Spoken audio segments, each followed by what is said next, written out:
کوئی محاذ چھوڑا نہیں ہے. انہیں کسی کے کیئر ٹیکر سی ایم بننے پر تکلیف ہے, انہیں کسی کے اسمبلیاں نہ توڑنے پر تکلیف ہے, پھر انہیں کسی کے اسمبلیاں توڑ دینے پر تکلیف ہے. کچھ سمجھ میں نہیں آتی کہ خان صاحب کرنا کیا چاہتے ہیں. تو ایک تو یہ ڈائلیما ہے ان کا کہ وہ فیصلے کرتے بھی ہیں, یا تو فیصلے سوچ سمجھ کر نہیں کرتے, یا اس سے واپس سوچ سمجھ کے نہیں جاتے. اچھا, وہ وہاں سے جو اس پر وضاحت آتی ہے وہ کہ حالات کے مطابق فیصلے جو ہیں وہ کیے جاتے ہیں. فواد چوہدری صاحب نے اس کی ایک لاجک دیا, پتہ نہیں کتنی لاجیکل بات ہے. انہوں نے کہا کہ وہ جو ہے وہ راجہ ریاض صاحب کو ہٹانا چاہتے تھے, اس لیے وہ واپس آنا چاہتے تھے. تو ان کو چھوڑ کے کیوں آئے تھے؟ آپ جاتے ہی نا اسمبلی سے, اس کا یہ بہترین علاج نہیں تھا. آپ نے تو کہا منڈیاں لگ گئیں, آپ نے تو کہا یہ ہمارے خلاف ووٹ دیں گے, نہ انہوں نے ووٹ دیے, نہ کوئی منڈی ثابت ہوئی آج تک, صرف نعرہ تھا. اب وہ ان کی مشاورت سے چیئرمین نیب لگ گیا ہے, ان کی مشاورت سے ہی اگلا چیئرمین الیکشن کمیشن بھی لگے گا اگر وہاں تک نوبت پہنچی تو یہ میں یہی بات تو کر رہا ہوں کہ آپ کیوں ایسے فیصلے کرتے ہیں جو کر کے بھی آپ کو پچھتانا پڑے اور ان کو انڈو کر کے بھی آپ کو پچھتانا پڑے. اور دوسری بات یہ ہے کہ یہ منطق آپ نے فرمایا, ابھی میں نے سن لیا آرام سے وہ, لیکن یہ فواد چوہدری صاحب جو ہیں یا دیگر جو سپوکس پرسن ہیں, 5-6 نام میں گنوا سکتا ہوں آپ کو, انکلوڈنگ شیخ رشید صاحب, یہ ان کے ہاں منطق کوئی کام نہیں کرتی. انہوں نے خان صاحب کو خوش کرنے کا طریقہ سمجھ لیا ہوا ہے, اس کو استعمال کرتے ہیں, اور خان صاحب ان کے اس طریقے کا شکار ہیں. وہ یہی ہے کہ نہ تیرے نال دا کوئی ہے تو نہ تیرے جیسا کوئی ہے. نہیں, مجھے یہ سمجھائیں نا بخاری صاحب کہ یہ یہاں پہ کہہ رہے ہیں کہ خوش کرنے کا طریقہ, جب یہ مشیر مشورے دیتے ہیں اور پھر مشورے الٹے پڑ جاتے ہیں تو خان صاحب کوئی غصہ نہیں کرتے ان کے اوپر, ان کو کوئی ان سے کوئی ناراضگی نہیں ہوتی یا پھر کوئی پوچھ گچھ نہیں ہوتی جی کہ آپ نے مشورہ دیا تھا. ابھی میں نے آپ کو ایک پروفائل بتایا فیشسٹ کا, آپ اس کے باوجود بھی مجھ سے پوچھ رہی ہیں. اچھا, یعنی کسی میں اتنی مجال کہ وہ خان صاحب کے احکامات کے, آپ مجھے بتائیں نا کہ آپ نے ایم این ایس سے کہا استعفے دے دو, انہوں نے دے دیے. آپ نے کہا ہن جا کے واپس منگو, وہ مانگ رہے ہیں. انہوں نے کہا چیئرمین صاحب, تو آپ مجھے بتائیں نہ لاجک اس طرف ہے نہ لاجک اس طرف ہے. تو یہی تو خرابی کی بنیاد ہوتی ہے جب جو لیڈر ہے وہ اپنے اوپر کرٹسزم, اپنی بات سے اختلاف کی اجازت نہیں دیتا. That is where the fascism starts, and ending میں نے آپ کے سامنے رکھ دی ہے. اب آ جائیں جناب, جو نگران وزیر اعلیٰ کے حوالے سے جو ہم سن رہے ہیں ان حلقوں کے اندر جس طرح کی تشویش پائی جاتی ہے. احتجاج بھی ہو گیا ہے, فواد چوہدری صاحب نے کہہ دیا لاہور نے مسترد کر دیا ہے, اب وہ مسترد کروانے پنڈی بھی جا رہے ہیں, وہاں پہ وہاں سے بھی مسترد کرانا ہے. دیکھیں نا, اگر 300-400 لوگ جو ہیں وہ الیکشن کمیشن کے دفتر کے سامنے کھڑے ہو جائیں, نعرہ بازی کریں, تو اس کا مطلب نہیں کہ لاہور نے مسترد کر دیا. یہی ان ریئلسٹک باتیں ہیں جو خان صاحب ماننے کے عادی ہو گئے ہیں اور لوگ ان کو خوش کرنے کے لیے کہتے ہیں. مثال کے طور پہ آبادی پاکستان کی 22 کروڑ ہے, وہ کہتے ہیں 24 کروڑ عوام خان صاحب آپ کے ساتھ ہیں. خان صاحب نے کہنا شروع کر دیا کہ 24 کروڑ لوگ میرے پیچھے ہیں. آپ مجھے بتائیں 43% ووٹ لیے ہیں آپ نے, 67% ووٹ جو ہے دوسرا تقسیم ہوا ہے, جیسے 57%. آپ کہتے ہیں 24 کروڑ عوام میرے ساتھ ہیں. مجھے سمجھ بھی نہیں آتی یہ لاجک. یہ عادت خان صاحب کو بدلنی ہوگی.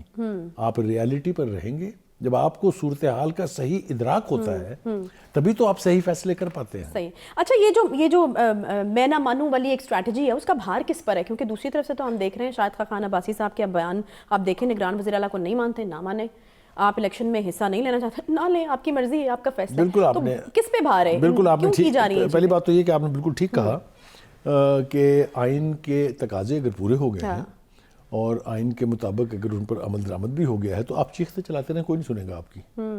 ہم نے کل پروگرام میں کہا تھا, آپ کو یاد ہوگا, کہ سپریم کورٹ میں اگر جائیں گے تو اس کی یہ ڈسکریشن ہی نہیں ہے کہ چیف الیکشن کمشنر بھیجے گئے ناموں میں سے جو اسپیکر کی طرف سے بھیجے گئے ہیں, دونوں سائڈوں کے نام انہوں نے بھیج دیے, 2 ادھر سے 2 ادھر سے, دین the action is that of chief election commissioner کہ اس نے ان میں سے کس کو بنانا ہے.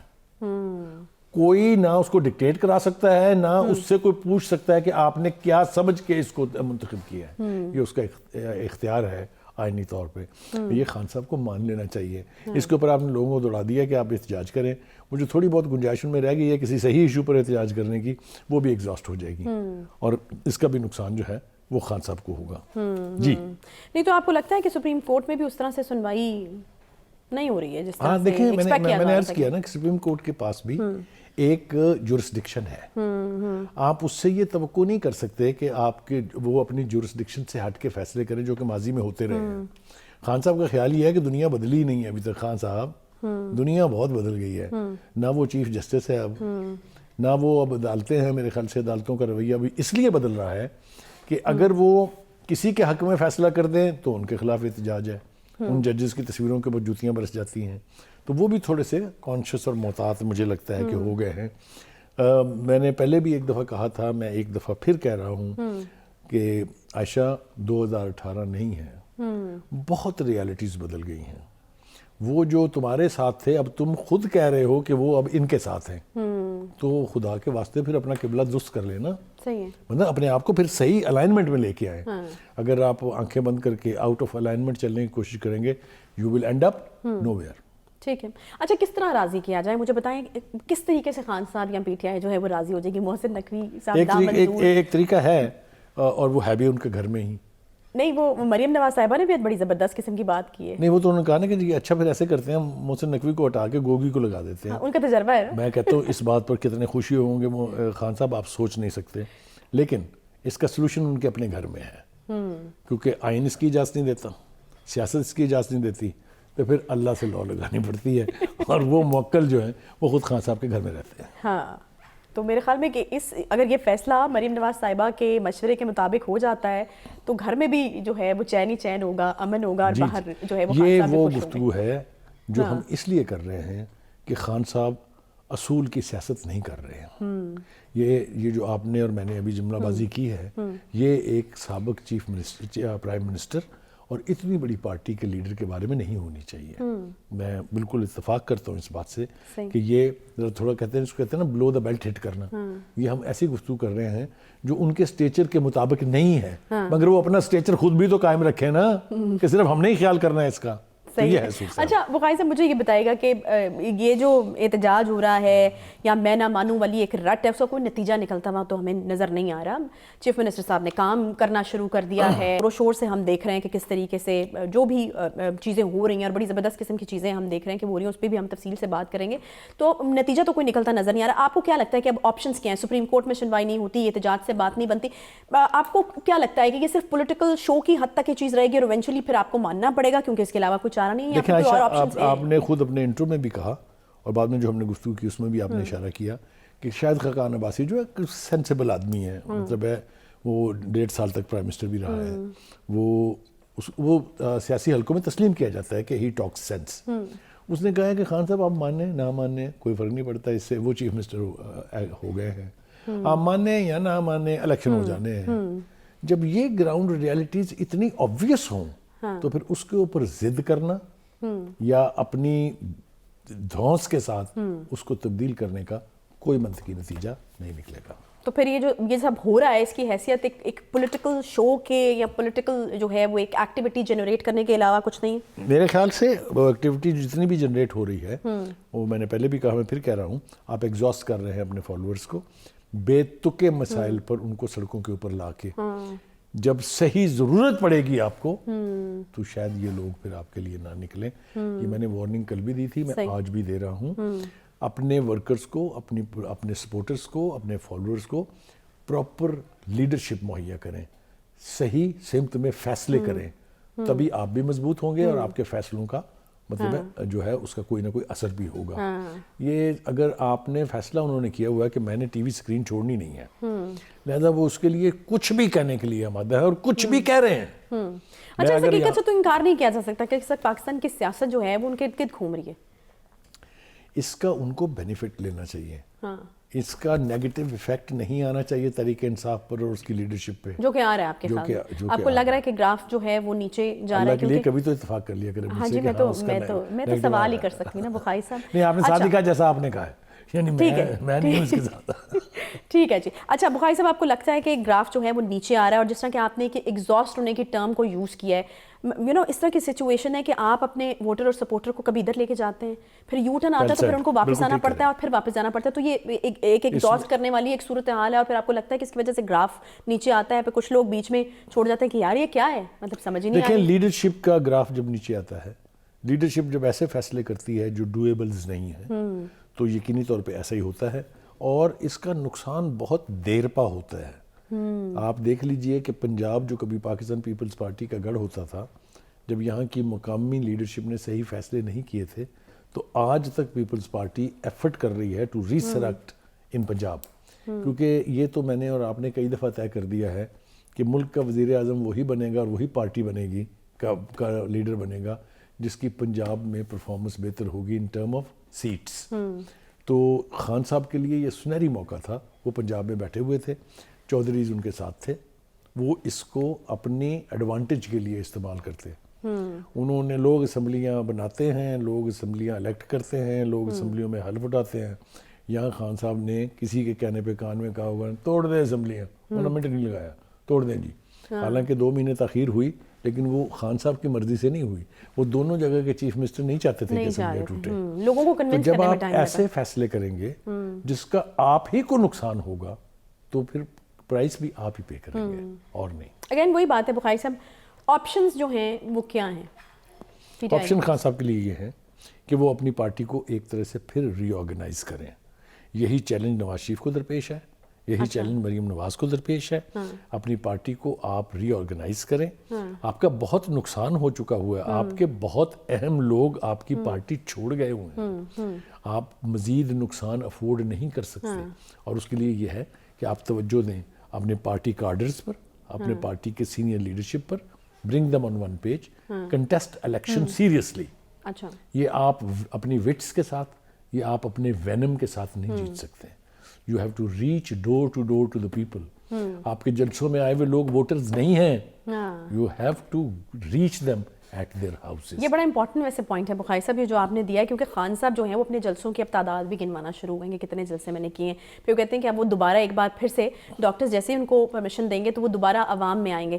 تو مجھے ایسا لگ رہا ہے کہ شاید خان صاحب کو یہ والا ایک ریئلٹی چیک جو ہے وہ چاہیے. جو آپ نے بات کی کہ جلسوں میں آئے ہوئے لوگ آپ کے ووٹرز جو ہیں وہ نہیں ہوتے, تو ڈور ٹو ڈور اور نیچے تک جو کیمپین ایک چلانے کی آپ نے بالکل بات کی. اور جیسے کہ آپ نے کہا کہ دوسری طرف بھی یہی چیلنج ہے, مسلم لیگ نون کو, مریم نواز صاحبہ کو, میاں نواز شریف صاحب کو ایک بار پھر سے ری آرگنائز کرنے کی ضرورت ہے. اس کے حوالے سے بھی خبریں جو ہیں وہ آنا شروع ہو گئی. مریم نواز صاحبہ رانا ثناء اللہ صاحب کے ساتھ پہنچ رہی ہیں پاکستان, اور میاں نواز شریف صاحب بھی جلد ہی آنے والے ہیں. اس کے بھی اشارے ملنا شروع ہو گئے. اس پر بات کریں گے ایک چھوٹے سے بریک کے بعد. ساتھ رہیے.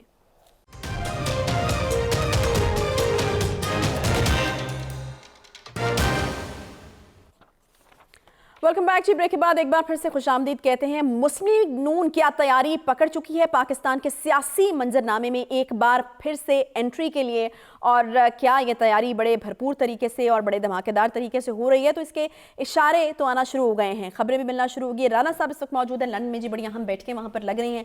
اور ابھی جو آج خبر آئی ہے وہ یہی کہ رانا صاحب یہ کہہ رہے ہیں کہ مریم نواز صاحبہ کے ساتھ ان کی واپسی ہوگی, اور میاں نواز شریف صاحب کی واپسی کا, وطن واپس آنے کا جو فیصلہ ہے وہ بھی کر لیا گیا ہے. بخاری صاحب, پولیٹیکل ایکٹیویٹی جب دونوں فریقین میدان میں میرے خیال میں موجود ہوتے ہیں تو پھر ہی آپ کو ایک منظرنامہ جو ہے وہ صحیح نظر آتا ہے. ابھی جس طرح کہ میں نے کہا کہ خان صاحب کے ارد گرد پاکستان کی ساری سیاست گھوم رہی ہے, تو اس کی وجہ یہی تھی کہ دوسری جو پارٹی تھی یا دوسرا جو سیکشن تھا ایک, وہ بالکل ہی آپ کو غائب ہوا ہوا نظر آ رہا تھا. مطلب میں سینئر لیڈرشپ کی اگر میں بات کروں, میاں نواز شریف صاحب کی واپسی کا فیصلہ ہو چکا, مریم نواز صاحبہ بس 2 سے 3 دن میں واپس آ رہی ہیں. دیکھیے, پہلی بات تو یہ ہے کہ اس میں کوئی شبہ نہیں ہے کہ پاکستان کی سیاست میں عمران خان صاحب نے یقینی طور پہ بہت مقبولیت حاصل کی, اور وہ ویزیبل ہے, لوگوں ان کے جلسوں میں دیکھی جا سکتی ہے, ان کے جو لانگ مارچ تھے ان میں دیکھی جا سکتی ہے. لیکن اس کا ہرگز یہ مطلب نہیں ہے کہ نواز شریف غیر مقبول ہو گئے ہیں. اچھا, یہ بالکل بے معنی بات ہے, نہیں کرنی چاہیے. یہ آج بھی اس کا ووٹ بینک جو ہے وہ انٹیکٹ ہے. میں آپ کو ایک مزے کی بات بتاؤں, جو جس کو کہتے ہیں کہ ریئل گراؤنڈ ٹیسٹ ہے, چاہے وہ مشرف صاحب تھے جنہوں نے وچ ہنٹ کی تھی مسلم لیگ نون کے خلاف, چاہے وہ عمران خان صاحب ہے جنہوں نے کوئی کسر نہیں چھوڑی, آج تک اس کا ایک M N A M P اے نہیں ٹوٹا ہے. یہ کیا ریکارڈ کی بات ہے یا نہیں ہے؟ صحیح. ایک دوسری بات یہ ہے کہ عمران خان صاحب بہت اتراتے ہیں اس بات پر کہ انہوں نے 17 جولائی کے الیکشن بھی جیتے, اور انہوں نے 7 جگہ سے کھڑے ہو کے وہاں سے بھی الیکشن جیتے, 8 جگہ سے کھڑے ہوئے, 7 جگہ سے منتخب ہوئے. مگر وہ یہ ذکر نہیں کرتے کہ ان کے دور اقتدار میں 4 سال میں جتنے بائی الیکشن ہوئے وہ سارے نون لیگ نے جیتے, جو کہ سٹنگ گورنمنٹ نہیں تھی. صحیح, ٹھیک ہے. اور انہوں نے پنجاب میں ایسا نہیں کیا, وہ آپ کے گھر میں ڈاکہ مارا انہوں نے جا کے, جو آپ کی سیٹ تھی نوشہرے کی وہ لے کے آئے, جو پکی سیٹ پی ٹی آئی کی تھی. تو یہ کمپیریزن ڈرا کرنے سے پہلے تھوڑا سا ہسٹری کے اوپر نظر رکھنا بہت ضروری ہے. صحیح. اور بھی بہت سارے فیکٹرز ہوتے ہیں نا بخاری صاحب, جس طرح ایک بات تو یہ ہوگی جس طرح کہ میاں نواز شریف صاحب کے حوالے سے آپ نے کہا کہ ان کی مقبولیت کم ہو گئی, یہ بات نہیں کرنی چاہیے, بیکاز جب لوگ میاں نواز شریف صاحب کے ادوار پر نظر ڈالتے ہیں, اکنامک اسٹیبلٹی ہمیں نظر آتی ہے, ہمیں پاکستان کی خوشحالی کا دور نظر آتا ہے, ہمیں پاکستان میں ڈیولپمنٹ نظر آتی ہے, ہمیں پاکستان میں سڑکوں کا ایک جال بچھا ہوا جو ہے وہ نظر آتا ہے. تو میرے خیال میں کافی چیزیں ہیں جو میرے خیال میں اگر نواز شریف صاحب واپس آتے ہیں تو لوگوں کو ایک دم سے ریوائیو ہوگی.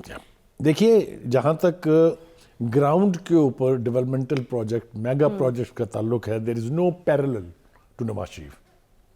میں آپ کو بالکل یقین کے ساتھ کہہ رہا ہوں, چاہے وہ اورنج ٹرین ہے, چاہے وہ میٹرو ہے, چاہے وہ بجلی کے کارخانے ہیں, نیم دم. ملتان کا میٹرو ہے, پنڈی کا, راولپنڈی اسلام آباد کا میٹرو ہے, کراچی میں گرین لائن سے لے کے, جہاں تک سرفیس کے اوپر نظر آنے والے پروجیکٹ کا تعلق ہے, دیر از نو parallel to Nawaz Sharif and Shahbaz شریف. بالکل وثوق سے میں کہہ رہا ہوں. ایک بات. دوسری بات یہ ہے کہ آپ نے ان پر تنقید تو کی, لیکن آپ نے 4 سال میں ایک پروجیکٹ بتا دیں, ایک آپ نے کیا تھا بی آر ٹی کا پشاور والا, اس کے اوپر کیا مطلب اس کے اوپر کیا ہوا الٹیمیٹلی وہ آپ سے بھی پوشیدہ نہیں ہے, مجھ سے پوشیدہ نہیں ہے. اس کی کرپشن 7 ارب کی تو اے ڈی بی نے کہی, اور یہ بھی آپ کو یاد ہوگا کہ اس پہ بڑی تنقید بھی کرتے تھے کہ یہ کیا دیکھیں نا, آپ نعرہ لے کے آئے تھے صاحب کا, آپ نے اپنے کو 65 کے قریب لوگ جو ہیں وہ تو چپکے سے پاسے کرا لیے نا, بلیک میل کر کے, جو چیئرمین تھے نیب کے. لیکن ہیونگ سیڈ دیٹ, جہاں تک ڈیلیور کرنے کا تعلق ہے وہ ڈیلیوری سرفیس پہ نظر آنی چاہیے. ایک دوسری بات یہ ہے, کوئی تو وجہ ہوگی نا کہ پنجاب کے لوگوں نے اور پاکستان کے لوگوں نے ووٹ دے کے 3 دفعہ ان کو پرائم منسٹر بنایا, تو وہ 4تھی دفعہ کیوں نہیں بن سکتے جی؟ اچھا, وہ وہی بننے والے ہیں پرائم منسٹر. میں تو اندر کی خبر آپ سے لینا چاہوں دیکھیے, گی کہ نواز شریف صاحب پرائم منسٹر بننے میں انٹرسٹڈ ہیں, یا آپ کو لگتا ہے کہ وہ فیس ہیں مسلم لیگ نون کا, ان کو ہی بننا چاہیے, یا پھر آپ کو لگتا ہے کہ وہ کسی اور کو نامینیٹ کر سکتے ہیں؟ دیکھیے, میں عرض کروں آپ سے, جب انہوں نے خاقان عباسی کو بنایا تھا وہ حالات مختلف تھے. اچھا, he was disqualified, he was dish allowed to participate in political activity, ان کو ہیڈ تک نہیں رہنے دیا. تو وہ ایک الگ انوائرنمنٹ تھا, ایک الگ سیناریو تھا. لیکن جس طریقے سے اسحاق ڈار صاحب واپس آئے ہیں, جس طریقے سے سلمان شاہ آئے ہیں, جس طریقے سے مریم نواز کا کیس انڈو ہوا ہے, میرٹس پر کسی نے فیور نہیں کی ان کے ساتھ. اگر نواز شریف صاحب کا اقامہ کا کیس جو شروع ہوا پاناما سے ختم ہوا اقامہ پہ, ایک ایسی ریسیویبل سیلری اپنے بیٹے کی فیکٹری سے جو انہوں نے نہیں لی, تو اس کے مجھے کوئی ڈاؤٹ نہیں ہے کہ اگر کورٹ نے میرٹ پر یہ کیس سنا تو یہ ایگزانوریٹ ہو جائیں گے. Once he is a clean main all over again.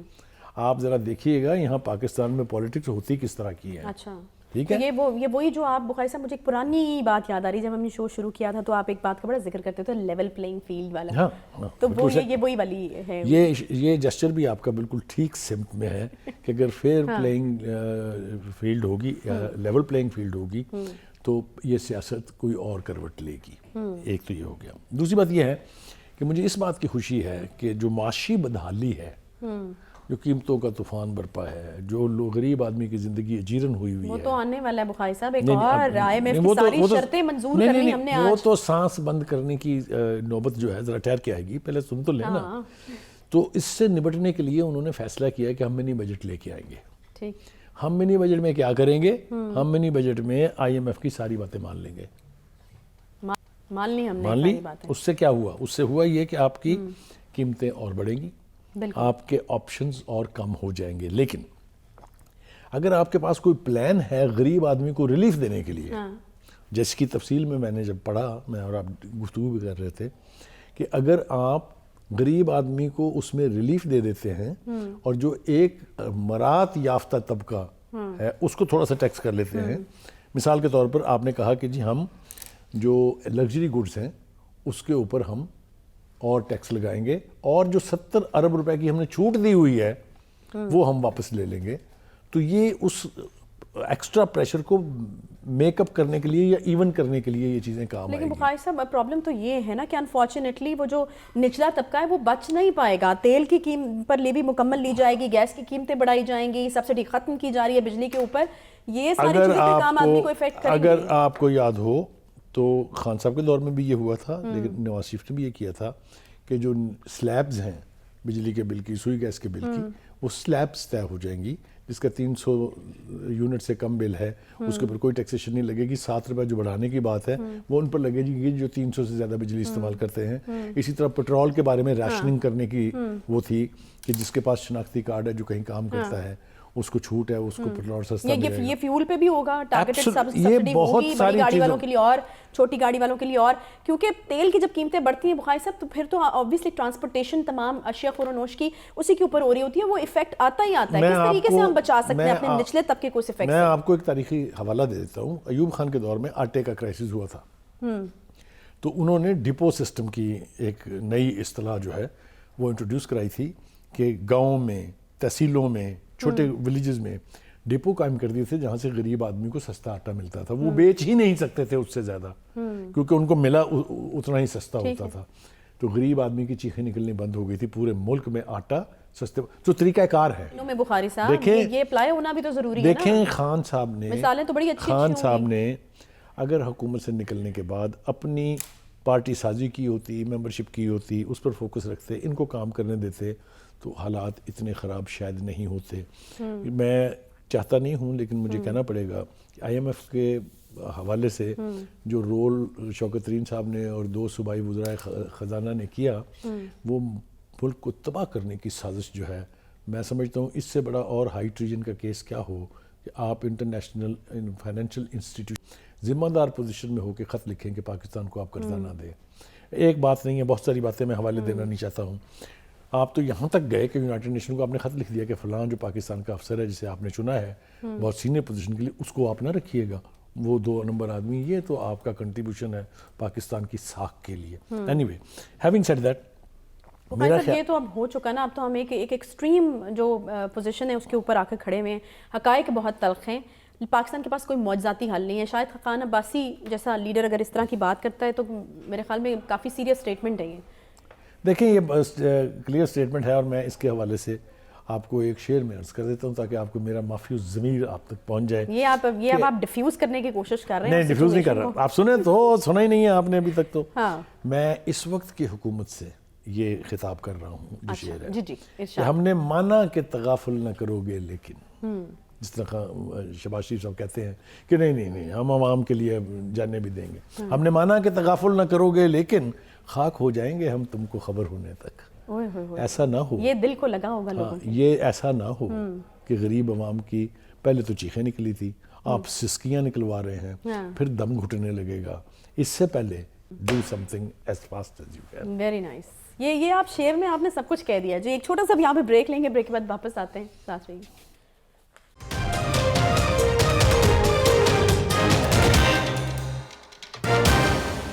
Welcome back جی. بات کریں گے ایک بڑے امپورٹنٹ سٹیٹمنٹ کے اوپر, اور وہ آیا ہے اے ایس دلت جو کہ سابق را چیف ہیں, ان کی طرف سے مودی کشمیر کی خصوصی حیثیت کو بحال کر کے پاکستان سے مذاکرات کریں. بخاری صاحب, اگر اس طرح کا سٹیٹمنٹ کسی بھارتی کی جانب سے, اتنے اہم عہدے پر کام کر چکے ہیں اے ایس دلت, سابق را کے چیف ہیں, تو آنا بڑا اہمیت کا حامل ہے میرا خیال ہے. وہ بھی یقیناً اپنے ملک سے محبت کرتے ہوں گے, اور میرے خیال میں ان کی سٹیٹمنٹ کے پیچھے ہم یہی سمجھ پا رہے ہیں کہ یہ نہ صرف پاکستان بلکہ بھارت کے اور کشمیریوں کے بھی حق میں جاتی ہے یہ بات. جی بالکل ٹھیک آپ نے کہا. پہلی بات تو یہ ہے کہ کشمیر کے اندر جو کھلواڑ کیا ہے مودی صاحب نے, جو سٹیٹ ٹیررزم کی بدترین شکل ہم نے وہاں دیکھی ہے, جو ہم نے انسانی حقوق کی پامالی کے جو ثبوت فراہم کیے ہیں مودی صاحب نے, اس کے اوپر پوری دنیا میں ان کے اوپر لان تان تو ہو رہی ہے.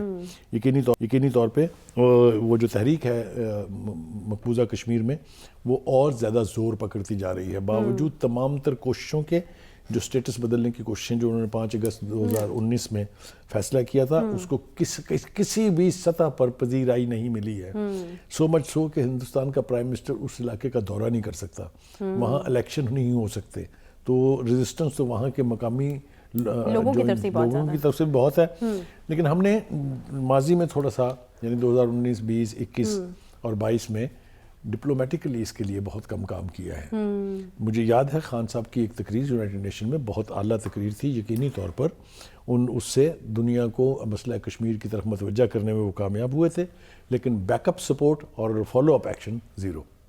اس کے بعد اب ہم نے ریسنٹلی دیکھا ہے کہ بلاول بھٹو زرداری صاحب یونائٹڈ نیشن گئے ہیں, وہاں پھر جو بہت سارے ملکوں کی کانفرنس تھی G20 کا اجلاس تھا، ان تمام پلیٹ فارم پر انہوں نے کشمیر کے ایشو کو بہت صحیح سمت میں اور بہت صحیح طریقے سے اجاگر کیا ہے، اور اب تھوڑی سی ایک ورلڈ اوپینین چینج ہو رہی ہے ہندوستان کے بارے میں، اور اس کا سب سے بہتر اثر اگر ہم نے دیکھنا ہے تو وہ جو BBC کی طرف سے ڈاکومنٹری بنائی گئی ہے، جس کو مودی صاحب نے انتہائی ڈھٹائی اور بے شرمی سے انڈیا کے اندر بیان کر دیا ہے، اس میں حکومت برطانیہ اور برطانوی عوام ان کے جذبات جو ہیں سمو دیے ہیں اس ڈاکومنٹری میں، جو یہ سمجھتے ہیں کہ دس بچر آف گجرات، یہ اصطلاح انہوں نے استعمال کی ہے اور یہ کہا ہے کہ اس کے ثبوت موجود ہیں کہ مودی صاحب نے 2000 بندوں کو قتل کروایا اور اس کا کریڈٹ بھی لیا۔